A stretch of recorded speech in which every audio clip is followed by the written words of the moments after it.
सादर प्रणाम मित्रों। मैं आपका मित्र अर्जुन आज की चर्चा में आप सभी का स्वागत करता हूँ। सादर चरण स्पर्श भैया, कैसे हैं आप? मैं ठीक हूँ अनुज। तुम बताओ कैसे हो। मैं भी बिल्कुल ठीक हूँ भैया। चलिए आज की चर्चा आरंभ करते हैं। सुल्तान फिरोज शाह ने अपने फतूहात में विस्तृत वर्णन करते हुए बताया है कि उसने उन हिंदुओं के साथ किस तरह का व्यवहार किया जिन्होंने नए मंदिरों के निर्माण का साहस किया था। जब उन्होंने पैगंबर के कानून के विरुद्ध, जिसमें यह घोषित किया गया था कि यह सब सहन नहीं किया जाएगा, शहर और उसके आस पड़ोस में जब काफिरों ने ऐसा किया तो मैंने खुदाई निर्देशों के तहत इन इमारतों को ध्वस्त कर दिया। मैंने काफिरों के उन नेताओं को मार डाला और अन्य को कोड़े लगवाकर तब तक दंडित किया कि जब तक उस बुराई का पूरी तरह उन्मूलन नहीं हो गया जिसमें काफिर और मूर्ति पूजक मूर्तियों की पूजा करते थे। डॉक्टर टाइटस के शब्दों में, इस्लाम के भारत से संपर्क में आने की प्रारंभिक अवधि में ही न केवल काफिरों का संहार और उनके मंदिरों का विध्वंस ही किया गया, अपितु पराजितों में से अनेक गुलाम भी बना लिए गए। इन आक्रमणों में लूट के माल का सरदारों और सामान्य सैनिकों के बीच बंटवारा एक विशेष आकर्षण था। ऐसा प्रतीत होता है कि मुहम्मद ने काफिरों के संहार, उनके मंदिरों और पुजारियों की संपदा की लूट को अपने हमलों का एक विशेष उद्देश्य बना लिया था। बताया जाता है कि अपने पहले हमले में ही वह बहुत अधिक लूट का माल और 50,000 सुंदर पुरुष और महिला हिंदुओं को गुलाम बनाकर गजनी अपने साथ ले गया था। अलाउद्दीन के शासनकाल में 14वीं शताब्दी के प्रारंभ में कुछ क्षेत्रों में हिंदुओं ने सुल्तान को काफी परेशान किया था।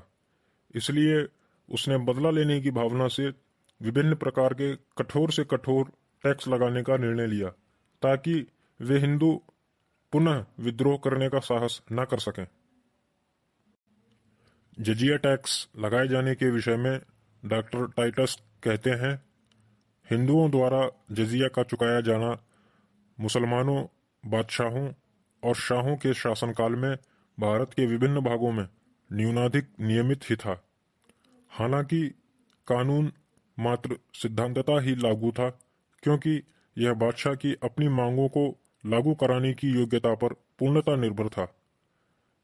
यद्यपि अंततः यह अकबर के शासनकाल के 9वें वर्ष 1665 में सारे मुगल साम्राज्य में हटा दिया गया, जबकि इससे पहले यह भारत में मुस्लिम शासन का एक बुनियादी हिस्सा बना रहा था। जजिया टैक्स के संदर्भ में लेन पूल अपनी पुस्तक मेडिवल इंडिया के पृष्ठ 104 में कहते हैं, हिंदुओं पर टैक्स उनकी भूमि के उत्पादन का आधा तक था और उन्हें अपनी सभी भैंसों, बकरियों और अन्य दुधारू पशुओं पर भी टैक्स चुकाना पड़ता था। धनी और निर्धन सभी को प्रति एकड़ और प्रति पशु की दर से समान रूप से टैक्स चुकाना होता था। रिश्वतखोर संग्राहक या अधिकारी को सरसरी तौर पर सुनवाई के बाद बर्खास्त कर दिया जाता था और उनकी बेतों चिमटों से पिटाई की जाती थी। नए नियमों को कड़ाई से लागू किया जाता था। ऐसी व्यवस्था की गई थी जिससे कि एक राजस्व अधिकारी 20 विशिष्ट हिंदुओं को शिकंजे में कसकर उन पर घूंसों से प्रहार करें और वसूली कर सकें। किसी भी हिंदू घर में सोना अथवा चांदी तो क्या, सुपारी जिसे किसी खुशी के अवसर पर पेश किया जाता है वह भी दिखाई नहीं देती थी और इन असहाय बना दिए गए देशज अधिकारियों की पत्नियों को मुस्लिम परिवारों में नौकरी करके गुजारा करना पड़ता था। राजस्व अधिकारियों को प्लेग से भी ज्यादा घातक माना जाने लगा था और किसी का भी सरकारी लिपिक बनाया जाना मौत से भी बुरा माना जाता था। यहाँ तक कि कोई हिंदू ऐसे किसी व्यक्ति से अपनी बेटी का विवाह नहीं करना चाहता था। उस समय के एक इतिहासकार का कथन है कि ये राजाज्ञाएं इतनी कठोरता से लागू की गई थीं कि चौकीदार, खूंट और मुकद्दिम घोड़े की सवारी नहीं कर सकते थे, हथियार नहीं रख सकते थे, न ही अच्छे कपड़े पहन सकते थे और पान भी नहीं चबा सकते थे। कोई भी हिंदू अपना सिर नहीं उठा सकता था। वसूली करने के लिए घूंसे मारे जाना, माल भत्ता जब्त किया जाना, कैद और बेड़ियां डाले जाना आदि सभी तरीके अपनाए जाते थे। यह सब कुछ सनक अथवा नैतिक विकृति मात्र का ही परिणाम नहीं था, अपितु वह व्यापक तौर पर इस्लाम के रहनुमाओं की हाकिमों के रूप में सोच के अनुरूप होता था। सुल्तान अलाउद्दीन ने मुस्लिम कानून के अंतर्गत हिंदुओं की स्थिति के बारे में जब काजी से सवाल किया तो काजी ने इन्हीं विचारों को भली भांति स्पष्ट करते हुए बताया, जिसका उल्लेख डॉक्टर टाइटस की पुस्तक इंडियन इस्लाम के पृष्ठ 29 पर दिया गया है। डॉक्टर टाइटस लिखते हैं, उन्हें खिराज मतलब टैक्स अदा करने वाला कहा जाता है और जब राजस्व अधिकारी उनसे सोना चांदी मांगे तो उन्हें बिना सवाल उठाए अति विनम्रता और आदर व्यक्त करते हुए दे देना चाहिए। यदि अधिकारी उनके मुंह में मैला फेंके तो उन्हें निसंकोच अपना मुख खोलकर उसे ले लेना चाहिए। मुंह में मैला फेंके जाने और इस विनम्र अदायगी से धर्म की अपेक्षित अधीनता ही व्यक्त होती है।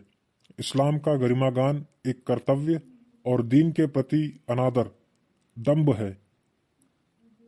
खुदा उनसे नफरत करता है और उसका आदेश है कि उन्हें दास्ता में रखा जाए। हिंदुओं को अपमानित करना खास तौर पर एक मजहबी फर्ज है, क्योंकि वे पैगंबर के सर्वाधिक कट्टर दुश्मन हैं और क्योंकि पैगंबर ने हमें उनका कत्ल करने, उन्हें लूटने और गुलाम बनाने का आदेश यह कहते हुए दिया है, उन्हें इस्लाम में दीक्षित करो अथवा मार डालो और उन्हें गुलाम बनाओ और उनकी धन संपदा को नष्ट कर दो। किसी अन्य धर्माचार्य ने नहीं, अपितु महान धर्माचार्य हनीफ ने, जिसकी राह के हम अनुगामी हैं, हिंदुओं पर जजिया लगाने की इजाजत दी है। अन्य पंथों के धर्माचार्य भी किसी अन्य विकल्प की नहीं अपितु मौत या इस्लाम की ही अनुमति देते हैं। बाकी चर्चा फिर करते हैं भाई। अपना समय देने के लिए धन्यवाद भैया। सादर प्रणाम। सदा प्रसन्न रहो प्रिय अनुज।